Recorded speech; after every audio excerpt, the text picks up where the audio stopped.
यदि तू चित्त को स्थायी मुझ में रख सकता नहीं, तो मेरी प्राप्ति की इच्छा पारक अभ्यास से कर। इस 12वें अध्याय का नाम है भक्ति योग, जिसमें भगवान हमारी चित्तवृत्तियों को अपने साथ जोड़ना चाह रहे हैं और अलग अलग श्लोकों में वो अलग अलग युक्तियाँ हमको दे रहे हैं। पिछले श्लोक में उन्होंने कहा था रखना मन मेरे, और आज वो बात कर रहे हैं चित्त की। क्योंकि संत हो, गुरु हो, माँ हो और भगवान हो, ये सब अपने बच्चों के दुख को देख ही नहीं सकते। लौकिक माँ बच्चे के जरा से भी दुख को या रोने को सुन नहीं सकती और यथासंभव उसके दूर करने का उपाय सोचती है। ठीक इसी प्रकार आध्यात्मिक जगत में भी संत हों, गुरु हों या फिर भगवान, वो भी नहीं चाहते कि मेरा भक्त, मेरा शिष्य दुखी हो। गुरु नानक देव जी ने भी कहा कि दुख परिहर सुख घर ले जाओ। उन्होंने कहा संतों की शरण में आओ और दुख परिहर सुख घर ले जाओ। अपना दुख सब यहीं छोड़ दो और यहाँ गुरु घर से सूत्र ले जाओ, युक्तियाँ ले जाओ और उनके द्वारा अपने दुखी मन को शांत करो। भगवान कृष्ण ने भी अर्जुन से कहा था कि छोड़ के सब ही धर्म थाम तुम मुझ एक को, शोक छोड़ निकालूंगा पापों से सब मैं तुझे। पर शर्त यही है कि जिस जिसको अंतःकरण में धारण किया है, जो अन्य सहारे पकड़े हैं, उन सब सहारों को छोड़कर पूर्ण रूप से मेरी शरण में आ जाए। क्योंकि वो किसी न वो जानते हैं ये संसार दुखालय है और दुख में, संसार में दुख ही दुख है। इसी तरह अक्सर जब कोई इस तरह का प्रसंग होता है, मुझे पूज्य बीजी महाराज की ये पंक्तियाँ याद आती हैं कि मोहब्बत मुझे से कर लो तुम के अपने हम मुझे दे दो इन आँखों का हर एक आंसू, मेरे सादा मुझे दे दो, मोहब्बत कर लो हमसे तुम, इन आँखों में अब हमको कोई आंसू नजर आए, सदा हंसता रहे ये दिल, सदा ये होठ सिखाए वो हर शय जो तुम्हें दुख दे, मेरे साधक मुझे दे दो, मोहब्बत कर लो हमसे तुम। यही शर्त है। भगवान ने भी कहा, हाँ तो मुझ एक को, और गुरुदेव भी यही कह रहे हैं कि बस एक मुझसे ही प्रेम कर, बस यही शर्त है। गम का उठा होता है मग, मग मैंने होता है रास्ता। तो जब हम गमों से दुखी होते हैं और संत की शरण में जाते हैं, तब ही वो हमें ठीक रास्ते पर लगाते हैं। वेदांत में एक प्रक्रिया ग्रंथ है, विचार चंद्रोदय। उसमें बहुत ही अच्छा संवाद है विज्ञान और ज्ञान का। सुनिए क्या कह रहा है विज्ञान और क्या अपना पक्ष रख रहा है ज्ञान। विज्ञान कह रहा है, हेलो भाई ज्ञान।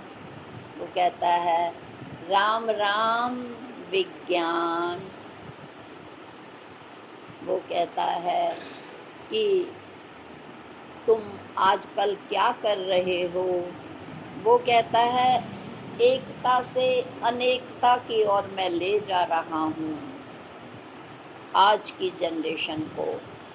पहले एक मॉडल था, सीधे सादा एक फ़ोन था,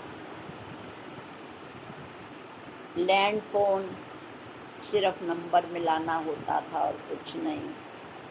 फिर दूसरे हैंड फ़ोन आए, वो थोड़े से और ज़्यादा नए फंक्शंस के साथ आए, और उसके बाद स्मार्टफोन, और अब तो उसमें भी नए नए फीचर्स लग रहे हैं।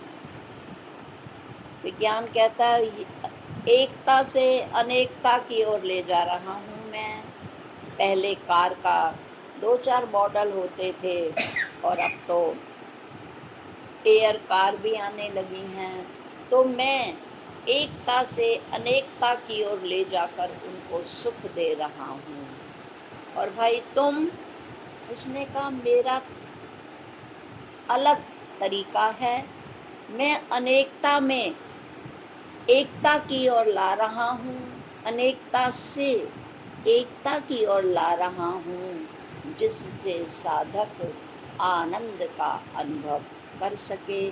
तुम सुख दे रहे हो, उसका विलोम दुख है, और मैं आनंद दे रहा हूँ जिसका विलोम नहीं होता। बाहर क्या है? विज्ञान ने कहा, वस्तु पदार्थ जनसंख्या का रश ही रश है। हॉस्पिटल्स में जाइए, स्कूलों में जाइए, स्टेशन पर जाइए, रश ही रश है। और वो कहता है, ज्ञान कहता है कि हमारा वेदांत समझाता है, कहीं जाने की जरूरत नहीं, अपने में लौट आओ, रस ही रस है। विज्ञान में हर क्षेत्र में हर वस्तु खोज ही खोज है, और ज्ञान में अंदर डूब जाओ तो मौज ही मौज है। अब ज्ञान ने कहा, अच्छा भैया ये तो हो गया, अब आओ परिणाम की बात करने। तुम इतना विस्तार कर रहे हो, अनेकता में ले जा रहे हो, सुख के साधन इकट्ठे कर रहे हो, इतनी कुछ तरक्की हो गई है, पर इसका अंत क्या है?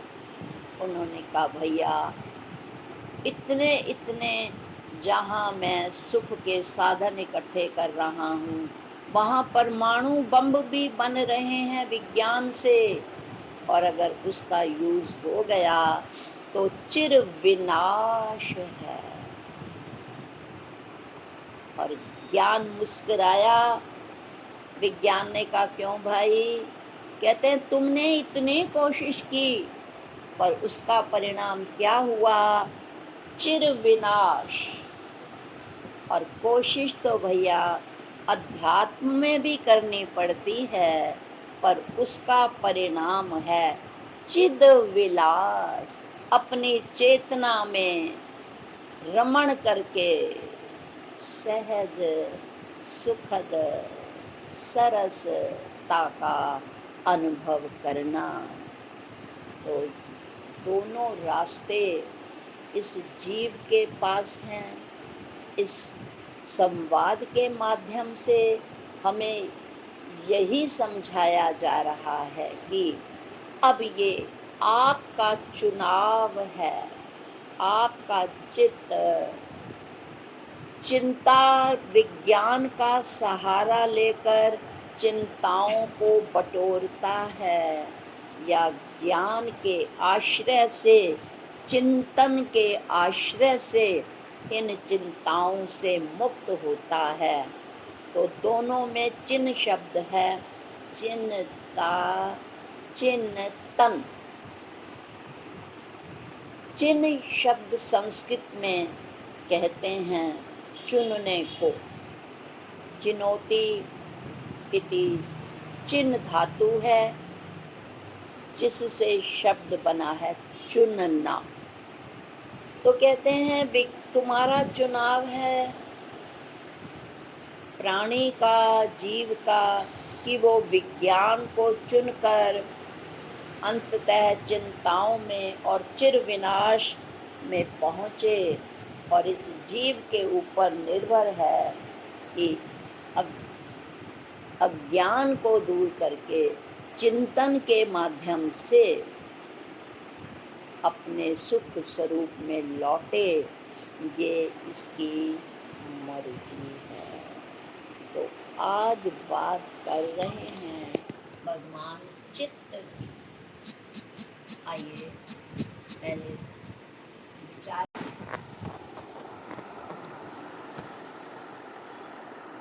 संतों ने इसकी बहुत अल्प सी परिभाषा दी है।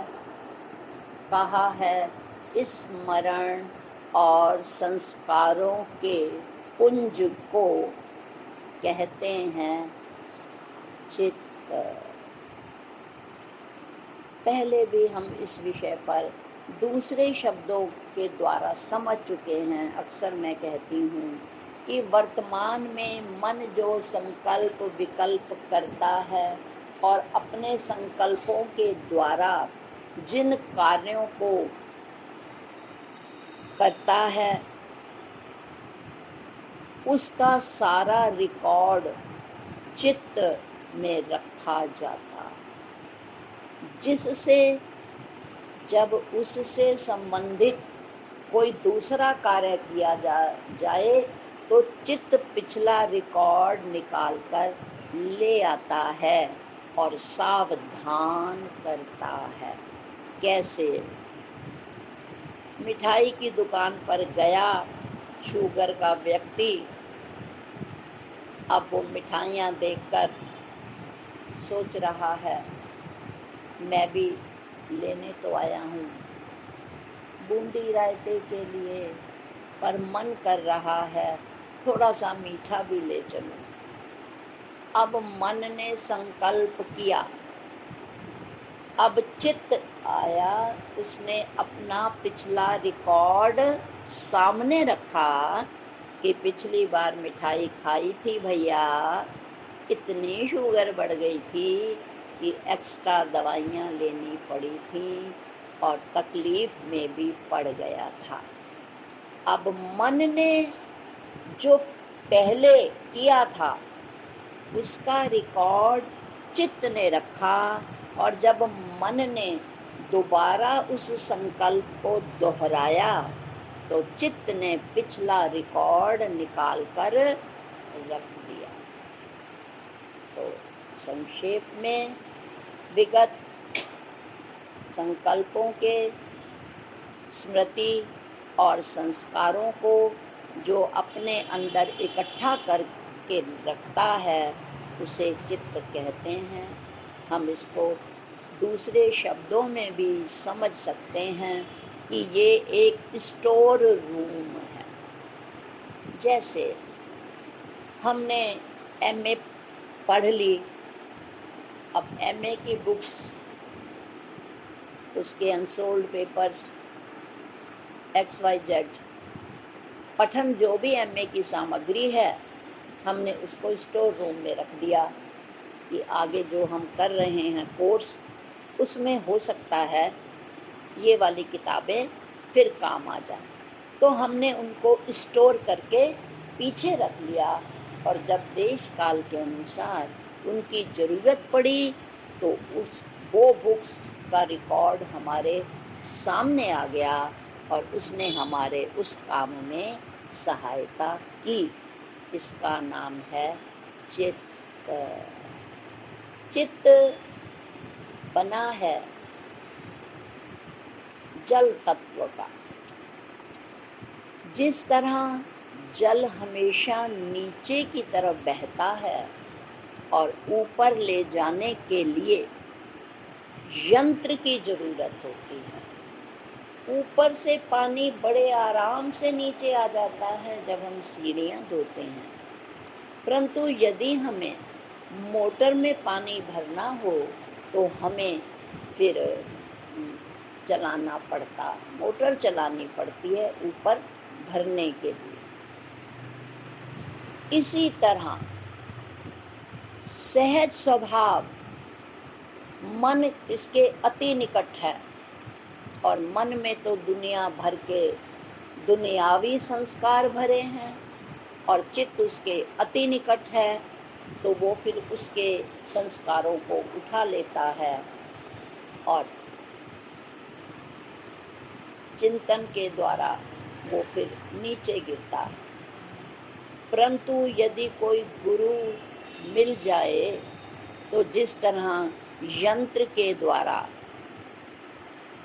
पानी को ऊपर चढ़ाया जाता है, इसी तरह निरंतर चिंता करने वाले, दुखी होने वाले इस चित्त को यदि कोई सतगुरु मिल जाए और वो मंत्र दे दे, लाइन वाला मंत्र नहीं, मंत्रणा, सलाह, युक्तियाँ, सूत्र, सलाह देना।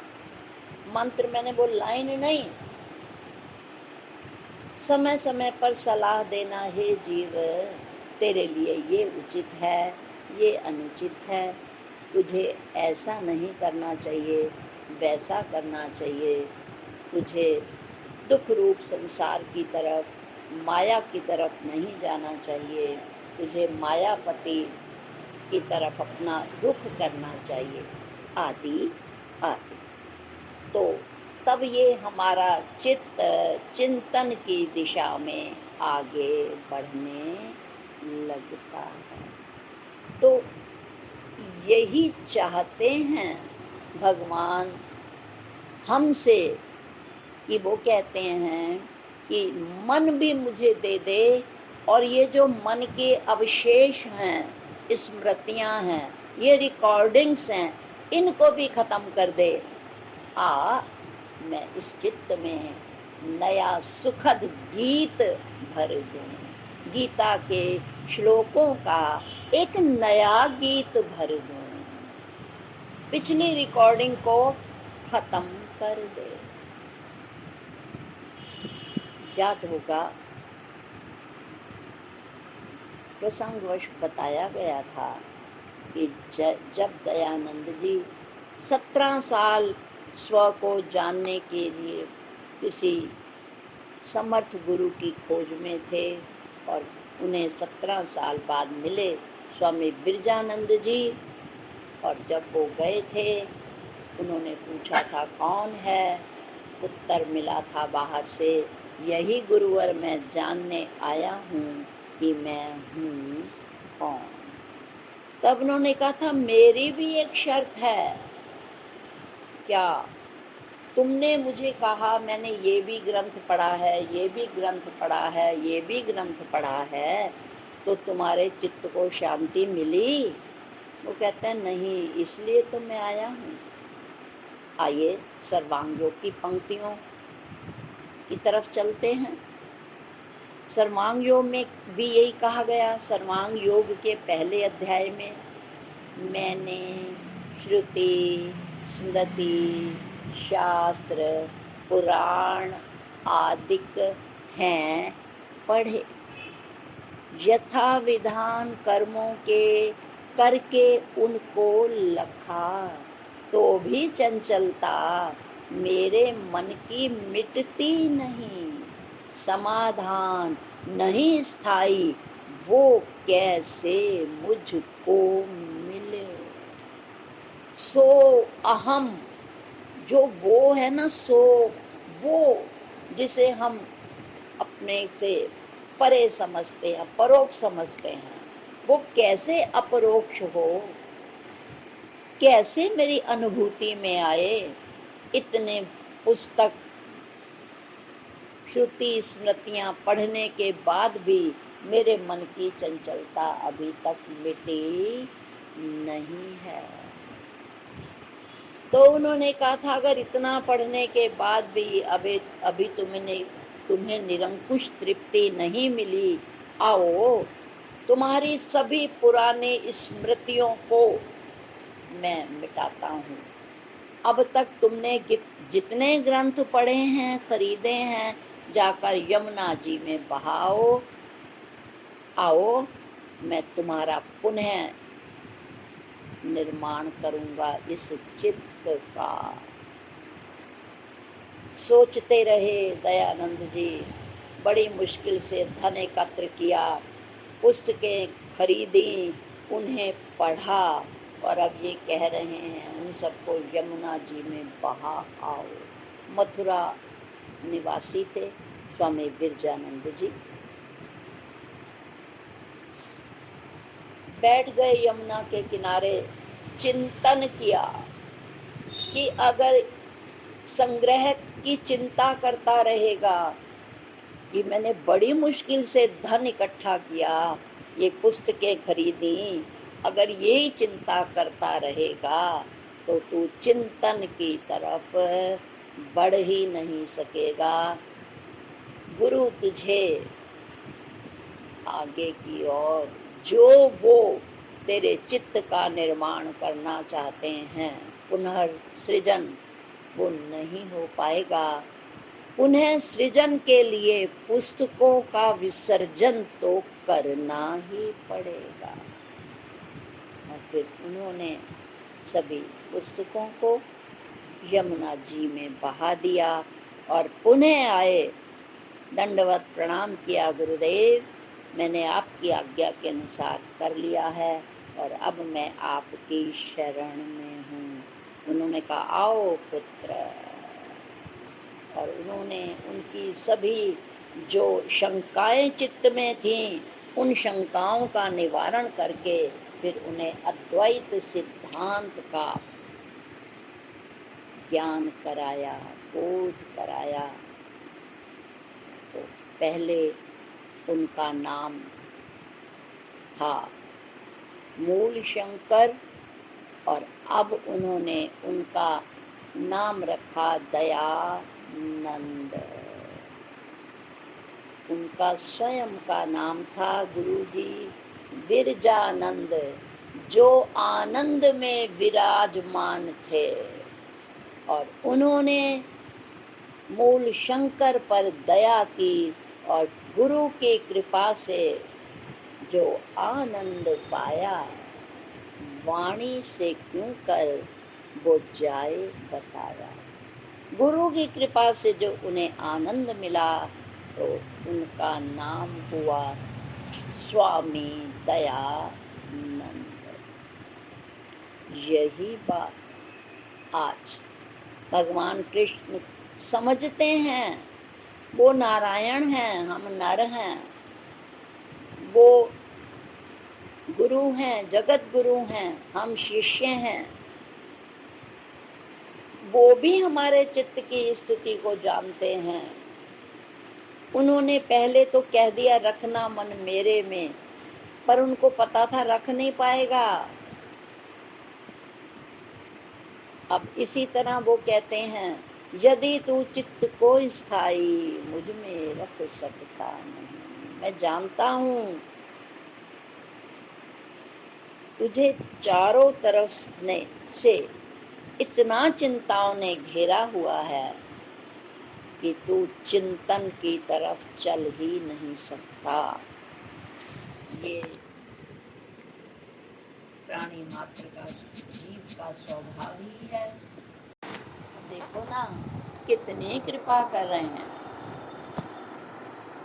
आप पे गुरु ते आप पे चेला, आप ही बता रहे हैं और फिर आप ही चलने की का ढंग बताते हुए कहते हैं, अच्छा अगर तेरा चित्त भी मुझसे नहीं जुड़ता तो भैया जोड़ना तो पड़ेगा। ना अस्ति अन्य पंथाए, इसके अलावा कोई रास्ता है ही नहीं। जोड़ना तो पड़ेगा। बेटे बैंक की नौकरी के लिए ये वाली क्वालिफिकेशन तो तुझे पूरी करनी ही पड़ेगी, चाहे जैसे कर। पर बेटे एक बार हिम्मत कर लेगा ना और बैंक में तेरी नौकरी लग गई तो तू जीवन भर के लिए सुखी हो जाएगा। तुझे सरकार बहुत सी सुविधाएं देगी, पर तुझे एक बार हिम्मत तो करनी ही पड़ेगी। वही बात भगवान कृष्ण कह रहे हैं कि मैं मानता हूँ कि संसारी अपना मन और चित्त मुझ में जोड़ नहीं सकता। और वैसे देखो ना, जंगल में शेर की गति सबसे तीव्र समझी जाती है, और ये देखो वो तो केवल जंगल के एरिया में ही छलांगे लगाता है ना, परंतु ये तो यहाँ बैठा बैठा बिना छलांग के देश विदेश अपनी बहनों नंदों रिश्तेदारों के यहाँ बैठे बैठे बिना टिकट के पहुंच जाता है मिनट में। आकाश में उड़ने की सामर्थ्य केवल पक्षी को ही है। पक्षी के अलावा कोई जानवर ऊपर तक नहीं उड़ जा सकता। जो कीट पतंग हैं वो भी छोटे से एरिए तक उड़ सकते हैं, परंतु एक पक्षी ऐसा है जो बहुत ऊंचाई तक उड़ सकता है। और मन की उड़ान तो उस पक्षी से भी इतनी आगे है, परंतु ये अपने बंदर की तरह, अब बंदर है ना, देखते हो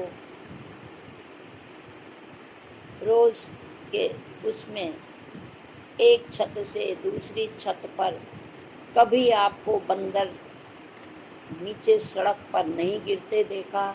जहां उसका लक्ष्य होता है सीधा छलांग मारकर उस तक पहुंच जाता है, ज़्यादा से ज़्यादा 2-4 मीटर। परंतु इस मन की तो छलांगें कितनी ऊंची ऊंची होती हैं। तो कहते हैं संसार के जो भी प्राणी हैं और जो उनकी विशेषताएं हैं, लगभग मन उस टारगेट को बहुत थोड़े समय में और थोड़ी शक्ति के साथ पूरा कर लेता है, परंतु अफसोस कि इसकी उड़ान, इसकी गति केवल संसार और संसार के पदार्थों तक है। तो इसलिए भगवान कहते हैं, अरे हे मन, तू सर्व समर्थ है, सब कुछ कर सकता है, पर एक काम जो बड़ा आसान है बस वो ही तू नहीं कर सकता, शरणागति, समर्पण। अगर तू समर्पित हो जा तो चल, तू कुछ भी नहीं कर सकता ना, एक समर्पण कर दे, तेरे सारे काम मैं खुद ही कर दूंगा। तो फिर भी वो कहते हैं कि ये मन बड़ा धृष्ट है। तो कहते हैं, अच्छा, यदि तू अपने इस अवगुण को नहीं छोड़ सकता तो फिर ऐसा कर ले, मैं तुझे दूसरा रास्ता बताता हूँ। तू बार बार अभ्यास कर,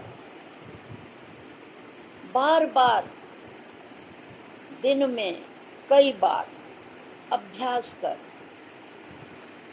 और जितनी भी बुद्धि है अपनी मति के अनुसार, बहुत बार आपको विचार दिया गया कि कोई भी काम शुरू करते हैं उससे पहले भगवान को याद कर लें, और जब वो काम समाप्त करते हैं एक बार शुक्रिया देते हुए उसे याद कर लें। तो दिन में अगर हम गृहस्थी लोग 8-10 काम भी करते हैं तो हमारे काम तो 8-10 होंगे, पर भगवान का नाम डबल लिया जाएगा। हमने दिन में अगर 10 काम किए, शुरू में ईश्वर से प्रार्थना की, ईश्वर अगर तू मुझे शक्ति और सामर्थ्य देगा तो तेरी शक्ति सामर्थ्य से ये काम पूरा हो सकेगा, क्योंकि ना मैं किया ना कर सकूं और ना मैं करने योग, जो कुछ करो सो आप ही और आप ही करने योग। और जब काम समाप्त हो जाए, हे प्रभु तेरा धन्यवाद है, निर्विघ्न रूप से मेरा ये वाला काम समाप्त हो गया। तो अभ्यास के लिए हमने विचार किया था कि हम आपस में ऐसा करें, तो धीरे धीरे जब अभ्यास बढ़ने लगेगा तो उसका फल ये होगा कि जैसे जाप का करते हैं ना, कि अंशु उपांशु जाप होता है, जाप वाणी का जाप होता है, कंठ का जाप होता है, फिर होता है अजपा जाप। ये किसका फल है? अभ्यास का फल है। किसी कवि ने कहा, जिन्हें भूल जाने में जमाने लगते हैं, जिन्हें भूल जाने में जमाने लगते हैं, अभ्यास से वो बार बार याद आने लगते हैं। जिन पत्थरों को हम पैरों से हटाते हैं वही पत्थर हमें रास्ता दिखाते हैं। मोहब्बत करता हूँ प्रभु तुमसे, ये कहने की बात है, मोहब्बत के एहसास में जमाने लग जाते हैं। तो अभ्यास करेंगे तो देखना हमारा ध्यान भी नहीं जाएगा, और वो अभ्यास ऐसा हो जाएगा कि पता ही नहीं लगेगा कि कब अंदर से बाहर से हथ कार विच ते दिल यार विच। पर इसके लिए सामान्य भी नहीं, अति अभ्यास की जरूरत होती है। उसके लिए हमें संकल्प करने पड़ते हैं। संकल्प की दृढ़ इच्छा शक्ति हो पहले तो, कि do and die, don't say why, करूँगा या मरूंगा। हमारे कमजोर संकल्प ही हमें आगे नहीं बढ़ने देते। समय समय पर जब नव वर्ष आता है तब भी विचार किया जाता है कि नव वर्ष में लोग इसको त्योहार के रूप में मनाएंगे, पर एक साधक त्योहार के रूप में मनाए ना मनाए, पर इस नव वर्ष पर अपने मन को मना ले कि कुछ इस साल नव बरस, अरे इस साल तो कुछ नई अनुभूति होनी चाहिए, जीवन में कुछ नया बरसना चाहिए, तब ही साधक का नव वर्ष सफल होता है। और उसके लिए बहुत बार संकल्प किया और कराया जाता है कि इस बार हम अपने इस अवगुण पर नियंत्रण करने की कोशिश करेंगे और हर 2-3 महीने बाद पुनः पुनः लौट कर देखेंगे कि क्या हमारा ये अवगुण पर हमने कितने प्रतिशत नियंत्रण पा लिया। तो क्या वो अभ्यास किया गया? 1 वर्ष दिया जाता है। इसी तरह दिवाली पर भी कहा जाता है कि कुछ नया दीपक जलाओ। आते हैं ना तरह तरह के सजाने की लड़ियाँ, नए नए डिज़ाइन के अब दीपक आ रहे हैं, ये पानी से जल जाता है, ये इससे जल जाता है। वो तो हमें घर में लाना बहुत अच्छा लगता है कि इस बार हमने नए तरीके के दिए जलाए, पर जीवन में कुछ नया अनुभव हो जाए, इसके लिए क्या तूने अभ्यास की पूंजी लगाई? क्या तूने ऐसी वृत्ति बनाई कि मेरे अंदर कुछ नया घटित होना चाहिए? क्यों ऐसा नहीं हुआ? हम इतने वर्ष से सुन रहे हैं और सुनाया भी जा रहा है, पर उसमें चाहे वक्ता हो चाहे श्रोता हो, हम दोनों को मिलकर ये विचार करना है, क्योंकि बात अभ्यास की है। भगवान ने तो कह दिया, पर विचार तो हमें करना है ना। हमने तो पत्थरों को हटाने की कोशिश की और वही पत्थर थोड़े थोड़ी दूरी पर हमें लिखा हुआ बताते हैं, अब ये शहर इतने किलोमीटर दूर रह गया है। तो हमने तो चलते चलते पत्थरों को, पहले जैसे पैदल यात्राएं हुआ करती थी, तो पथरीले रास्ते होते थे, तो वो कहते हैं उस समय हम उन पत्थरों को तो पैर से हटाते थे और विक्षेप होता था कि रास्ते में बार बार पत्थर आ रहे हैं। तो कहते हैं अरे अगर एक तरफ से आपके रास्ते में पैरों में पत्थर आ रहे हैं, तो दूसरी तरफ से वो आपको रास्ता भी दिखा रहे हैं, क्योंकि रास्ते के पत्थरों पर ही लिखा होता है कि अब ये स्थान इतने किलोमीटर दूर रह गया है। तो इसी तरह यदि हम अभ्यास करेंगे, जिसको हम बड़ा मुश्किल समझते हैं, इस काम को हम बड़ा मुश्किल समझते हैं, तो कहते हैं कि जिन्हें भूलने में जमाने लगते हैं और वे ही अक्सर याद आने लगते हैं। कब? जब हम अभ्यास करते हैं, क्योंकि practice makes a man perfect. परंतु बंदे की बेवक्ती अंदाज से बाहर है, समय होते हुए भी कम वक्त बना बैठा है, मेरे पास वक्त ही नहीं है। होर कमा लई उठ खलोया, ते राम ते नाते पै सोया। यही तो करते हैं ना हम सब। सबके लिए आपके और हमारे पास शक्ति भी है, धन भी है, तन भी है, पर अगर नहीं है तो राम के नाम के लिए हमारे पास समय नहीं। तो यही तो बात है कि हमारा मन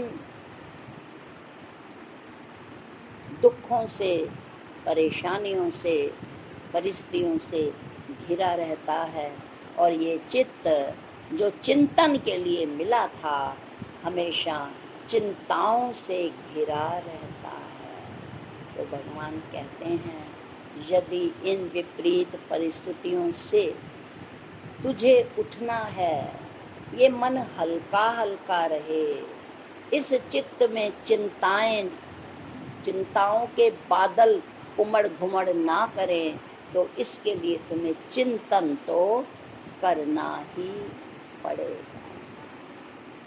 तो आज का प्रसंग हमें यही कहता है, जैसे पिछले सप्ताह भी बताया गया था कि ये मन कैसे लगे, तो बताया था कि प्राणायाम करिए, श्वासों पर नियंत्रण रखिए, आने जाने वाली श्वासों को देखिए। इस प्रक्रिया का अर्थ क्या है?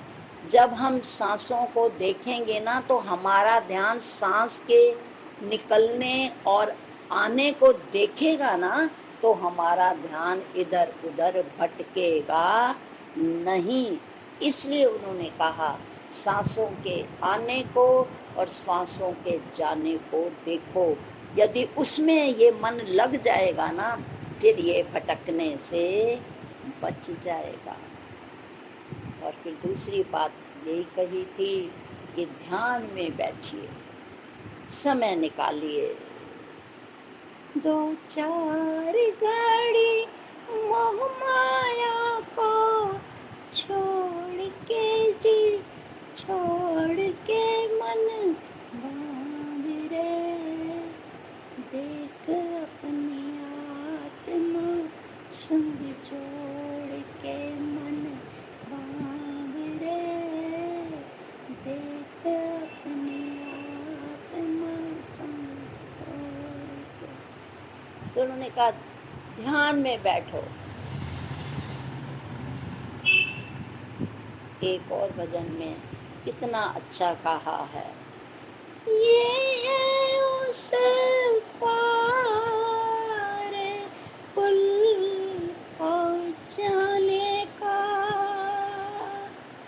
श्रुति को शब्द से मिलाने का, श्रुति को शब्द से मिलाने का, बंधु अनमोल घड़ी, तेरे श्वासों की लड़ी, सुबह होती है शाम होती है, जिंदगी बस तमाम होती है, बंदे घर ध्यान ना लगाएगा, बंधु विश्राम कैसे पाएगा, बंधु विश्राम कैसे पाएगा, बंधु अनमोल घड़ी, तेरे श्वासों की लड़ी। कहते हैं अपने श्वासों को आते जाते देखो, थोड़ा समय निकालो, ध्यान में बैठो और ऐसे सद्पुरुषों का, सद्ग्रंथों का, सत्संगियों का साथ करो, जो तुम्हें सत्य की बात करें। असत जड़ दुख रूप इस संसार की बात न करें, जो सत्य रूप, चेतन रूप, आनंद रूप उस तत्व की बात करें। ऐसे व्यक्तियों का साथ करो। अरे प्रभु से बढ़कर और हमारा हितैषी और हमारा बंधु और हमारा सखा कौन हो सकता है? वो भगवान कह रहे हैं कि यदि तू अपने मन को और चित्त को नहीं जोड़ सकता, पर भैया जोड़ना तो पड़ेगा ही। जे जुड़ जासे ता सुख पासे, जे ना जुड़ से पयारुल से, तू सच दस वे मना योगी, प्रभु नाल जुड़ से कि ना जुड़ से। अपने मन से प्रश्न करिए कि इतने जन्म जन्मांतर हो गए तुझे, पुनरपि जननम पुनरपि मरणम, इस रहट की तरह भरते और खाली होते हुए अनेकों जन्म से तू भटक रहा है। आ भटक ना प्यारे, द्वारे द्वारे आ, घर आ। तो घर आने का यानी प्रभु से मिलन का, क्योंकि इस घर में ही नारायण है। तो तेरे घर से बाहर कहीं प्रभु नहीं है। पहले तो अवस्था है कि प्रभु तेरे अंदर हैं, और जब परिपक्वता हो जाती है अभ्यास का, तब वेदांत कहता है तब तू और हरि, नर और नारायण दो नहीं हैं।